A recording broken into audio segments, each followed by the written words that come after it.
Market regulator SEBI का प्रस्ताव है कि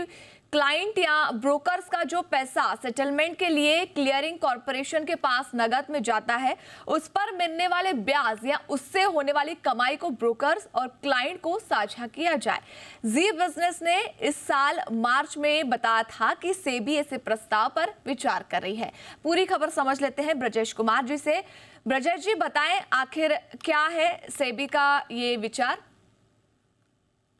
ब्रोकर और ब्रोकर के क्लाइंट्स को सेबी का एक नया नियम आने वाला है जिससे कुछ राहत मिल सकती है। नियम यह है कि सेबी का ये प्रस्ताव है कि जो भी रकम कैश के तौर पर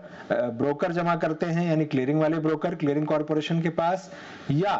क्लाइंट अगर क्लाइंट का पैसा जो अप स्ट्रीम होकर के क्लियरिंग कॉरपोरेशन के पास जाता है, अगर वो कैश में गया हुआ है तो उस कैश के रकम पर जो भी कमाई होती है, अगर बैंक में रखा जाए तो उस पर जो ब्याज मिलता है, या अगर वो रकम लिक्विड फंड में रखी जाए, क्लियरिंग कॉरपोरेशन को लिक्विड फंड में ऐसे रकम रखने की छूट है, तो जो भी कमाई होती है उस कमाई को कम से कम हर तिमाही जो क्लियरिंग मेंबर है यानी ब्रोकर है उसके खाते में भेजा जाना चाहिए। मंशा यही है रेगुलेटर की कि चूंकि ये पैसा क्लियरिंग कॉरपोरेशन का नहीं है तो इससे जो भी कमाई होती है उसे क्लियरिंग कॉरपोरेशन को अपने पास नहीं रखना होगा, बल्कि जिसका पैसा यानी क्लाइंट का है, निवेशक का है तो उसको मिले, या क्लियरिंग मेंबर यानी ब्रोकर